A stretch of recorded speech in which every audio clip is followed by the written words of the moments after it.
This is me, Detective Ashley McPetty, doing a deep dive to see what men are talking about. Let's go ahead and expose some of their thoughts. I came across this nonsense yesterday on Facebook. This man says this is intimacy for men. His name is Brick City Buddha. Okay, he says a huge part of intimacy for men is being offered safe silence. When our women understand, respect, and hold space for the importance of us being able to not have to listen to or respond to big or small talk with them, it allows us to retreat into internal rest. For many of us who are heads of households, husbands, boyfriends, businessmen, students, street ninjas, or in survival mode, we are constantly navigating choices mentally with extremely high stakes attached. And where conversation often stimulates women, it feels like another task for us if we aren't provided consistent space to not have to. It drains us in many cases when we are expected to always engage in whatever conversation our woman initiates. I'm not advocating for men to just be silent all the time either. I'm saying women should ask men how much safe silence is sufficient for them. And if he's allowed to retreat within himself during these periods, he will be even more engaged when it's time to chop it up. Me and my wife usually have at least 2 days a week where we can go almost a whole day without saying anything to each other and not feeling a way towards each other about it. Just genuine, safe silence for us to do whatever we need to do with the absence of obligation to converse, which leads to days where we literally talk all damn day. LOL. So y'all know how men are always talking about be my peace, be my peace. They just want you to sit there like a lump. The way this dude is talking, and if somebody really starts to embody this and men start asking for this, you know what, ladies, just remember being single is better than this, because this to me is just like WTF. But maybe this is what you would prefer, just being there and just sitting silently. Okay, so we came across this dude before, Comprehensive War. This is the man that deleted his post where he was asking which dating apps were the best apps for hookups. And I'm like, why don't you just pay a pro? And other women started jumping on, like, why don't you just get on a hookup app or whatnot?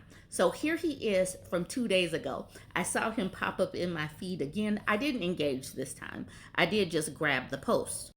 He says, I know I'm going to catch some heat for this, but guys, it doesn't take 3 or 4 dates for a woman to decide if she wants to sleep with you or not. Women literally can tell within the first couple of minutes or seconds if they would smash, just like a woman can tell within a few seconds if a guy is not her type.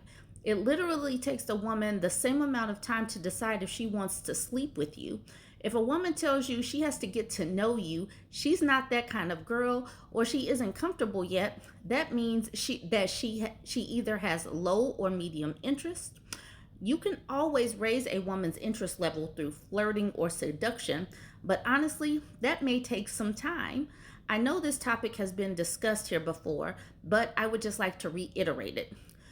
It takes women sometimes like more time than that to choose a dress or choose a color scheme. And he's sitting up here telling men what women like and our interest level, and we could tell something within the first 2 or 3 minutes.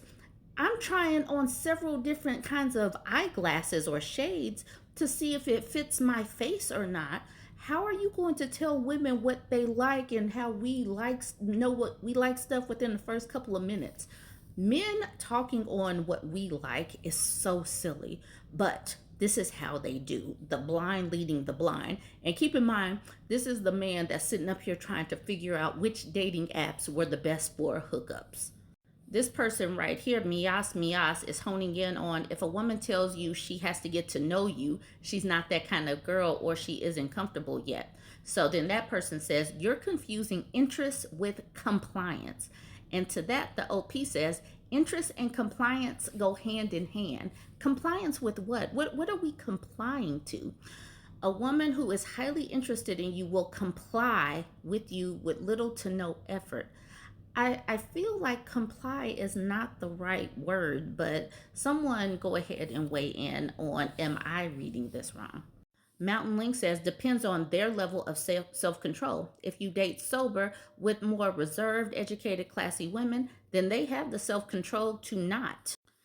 And even when highly interested, I feel escalating more aggressively than I have, but becomes highly borderline bad behavior. Brutal Deluxe says she may know or feel it that she wants you, but that doesn't mean she's going to go on the first date. And I don't sleep with women on the first date anyway. Personally, I'm happy to find out she's not that type of girl as long as it's true. A man's purpose should not revolve around getting laid. And to that, the OP says, I totally understand where you're coming from. A man's main purpose is to find a woman who he is compatible with non sexually and sexually. Sexual attraction is very important when it comes to settling down long term. And then finally, Silly Randy at the bottom says, it's almost never true. Chicks will sleep with guys within 5 minutes if they want to. It's so strange having all of these men talk on women, but this is what they do. They sit in these subs and just speak on what women will do and won't do. So I'm just letting y'all know that this is what y'all probably are doing. This is another post that I saw in Seduction. This is from a week ago. This man says, I think this sub's time is passing away. He says, with the gender divide only entrenching itself these past 10 years, it's obvious to anyone paying attention that the dating market is dying, if not already dead. Male virginity rates continue to rise while swaths of women are left wondering where all the men went. The truth is, the majority of one gender got totally psyoped to hate men and having children. Yet people make the surprised Pikachu faces when the majority of men don't want them and retreat from the dating market entirely. And before any of the crypto simps bucks attack me, yes, it's the majority of women. Don't kid yourself. The blue haired harpies are just the loud ones, but there are plenty of seemingly normal, well adjusted looking women that hold the same batch opinions as their color dyed hair counterparts. Seduction shouldn't feel like trying to solve a damn calculus problem, but these modern Western women are so damn fickle and deluded these days that they've turned what should be simple and straightforward mating rituals, approaching and dating, into incomprehensible maze thanks to the Me Too movement and biased matriarchal laws which they abuse. Only Chads and the normies willing to put themselves through the humiliation ritual that is modern dating will be left in the end. Demographic collapse is imminent and in motion. This sub loses more relevance with passing day as more and more guys see the writing on the wall and check out. Hate me all you want, but deep down, you know it's the truth. So I'm just sharing with y'all what these people are saying about. Now, know your self worth. He says, keep thinking that way, buddy. More women for the rest of us. And then Broad Cranberry says, exactly. Some people would rather believe they suck and there's no way out than to actually try. Tell them, what do you have to lose? Just try to get better. And they cry, but I'm not 6 foot tall. Or my hero on YouTube said I need to be tall and rich. So there's no point in trying. And to that, the OP said, I'm 6'1", physically fit, and an Army vet. The only things I got going against me are my working class station in life and male pattern baldness. I've done my fair share of approaches and talking stages, but with no success. Like I said in my post, it's beyond effing absurd how a guy is expected to perform in today's dating market. Gone are the days of walking up to a girl you find attractive without fear of harassment accusations and simply saying, hey, I saw you from across the street. You look lovely today. Want to get some milkshakes? Y'all know good well men are not saying this, but okay.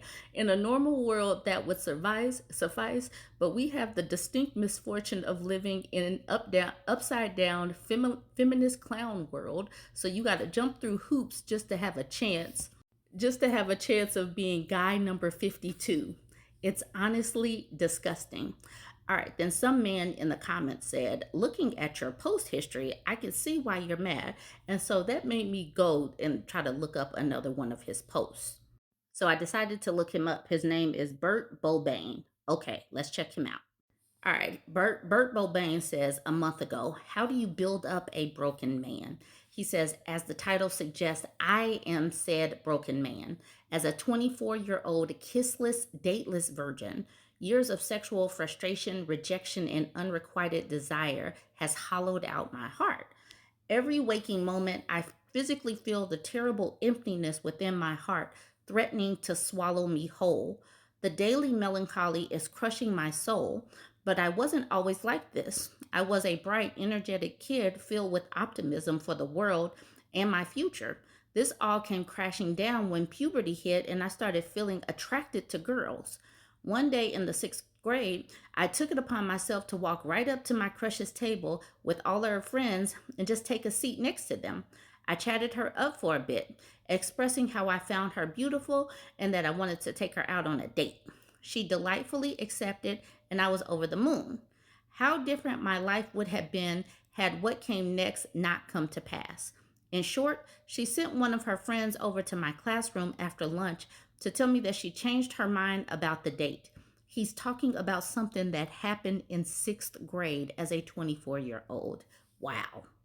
I was devastated and quickly found myself the target of bullying. The bullying I received in middle school was particularly emasculating.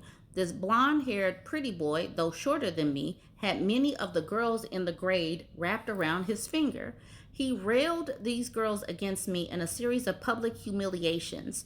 He would dare one of the girls to hug me, another to twerk on me, all the while I was being mocked for my difficulties with girls, and each subsequent attempt at romance on my part just ended in rejection and more public mockery.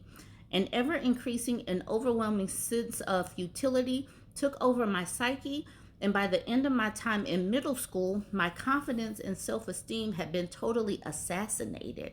My high school years went by like a flash, and I was a shell of my former self, and I've never recovered from it all these years later.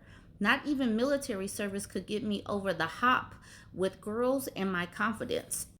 I'm just searching for any advice on where to start and building up my inner game from literal shambles. It sounds like you need therapy, dude, because sixth grade, you're still sad from sixth grade and a girl turning you down.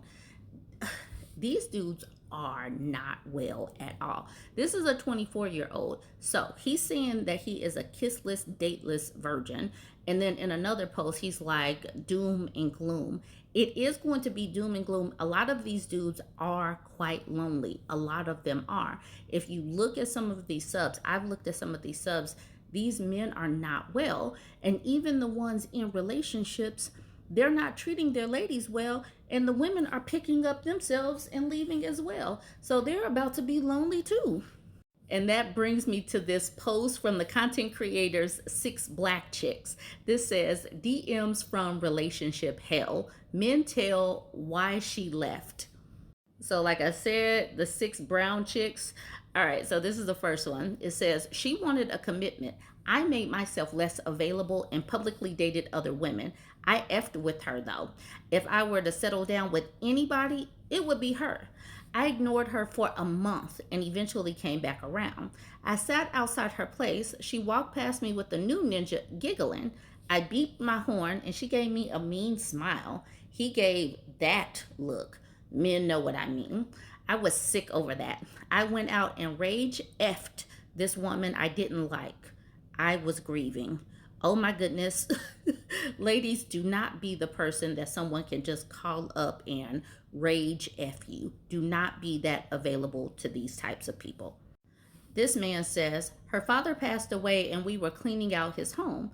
I found his old corn stash and it included vintage nudes of her mom. I stole his box. She caught me pleasuring myself to her mom's old Polaroids, and she was disgusted, and her mom is still fine AF though. And yes, I would. Dude number 3. We dated for a year and my lease was up. I told her I'm not going to renew it.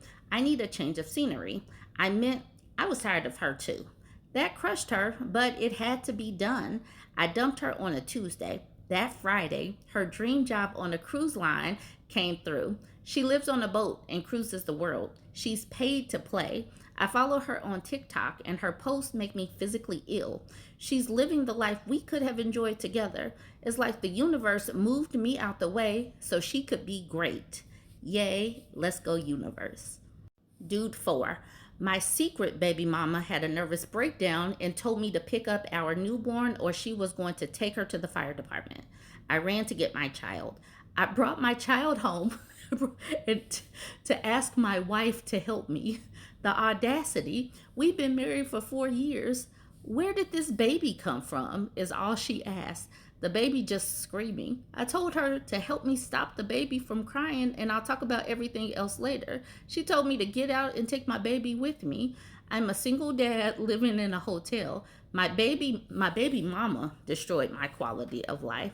Things were so good before. Worse, I don't bond with my baby at all. I hope things get better, but I know they won't. The wife is like, where you get a baby from? And he's like, why are you asking these questions right? All right, this person says, one of my fave artists said to sacrifice everything to make it, give everything to rap. I quit my UPS job. I looted my baby mama's bank account. What? I robbed people to buy studio time. I missed her birthday to make music. I stopped effing her to stay focused on my songwriting. I stopped coming home. I stayed out all night on the prowl for money. I backdoored a fellow artist and my friend almost got deleted.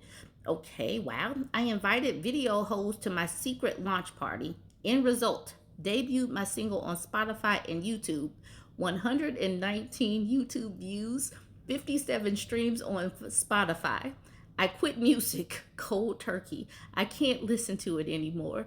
My baby mama and my son moved to Alabama. I'll make more babies. F her.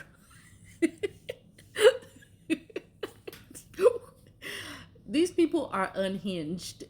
And then this is the last one. This person says, I moved my gangster boo into my spot to pay the utilities. She came home with her hair done, but my lights were out. I was yelling. She snapped about my brokey butt and my trash eggplant. So I smacked her. She ran out. I laid down in the dark, mad. Someone, at least 2 people, shot up my house front and back.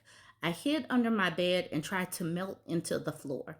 I live in a different state now. I never knew she was about that life for real.